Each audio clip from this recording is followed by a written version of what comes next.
Well, the foundry industry is reeling under recessionary trend. All the bigger foundries have doubled capacities or tripled capacities, but the pace of growth has not kept up. So, all the foundries are underutilized, anywhere between around 50% more or less. That's the situation. The tractor market is not picked up, infrastructure has not picked up, and therefore we were hoping that as a foundry industry, we were hoping that all these things will fall in place and we will be ready to ramp up, but that hasn't happened. A lot of these infrastructure projects have to be started aggressively. There has to be, the other thing is, all the skilled labor is also, there are many options for the skilled labor today. So that's a big challenge. We're trying to get over it by going to robotics, but that's a big challenge. And moreover, people have found other options like the Manrega scheme. They found employment in people from Bihar, Uttar Pradesh.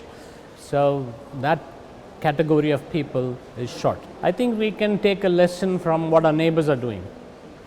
Our neighbors are giving certain benefits to industry that is exporting. The labor laws are different. Our labor laws need to be revisited and to make the industry more competitive. And our power sector, our power is very expensive. If you look at our neighbors, it's very cheap. It's 2 rupees a unit.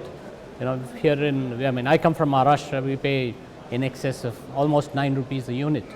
So that makes us increasingly uncompetitive. The other thing is we could go ramp up exports, but then the negative part is the distance and the freight. Freight amounts to close to about 7-8% of the value of the goods. So, you have to be very efficient in what you make, and our buyers are nowadays very smart.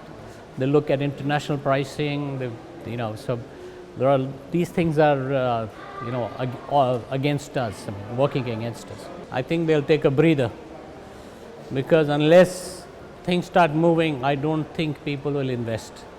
This is my personal view, but I think investment in the foundry would not progress as it did in the past.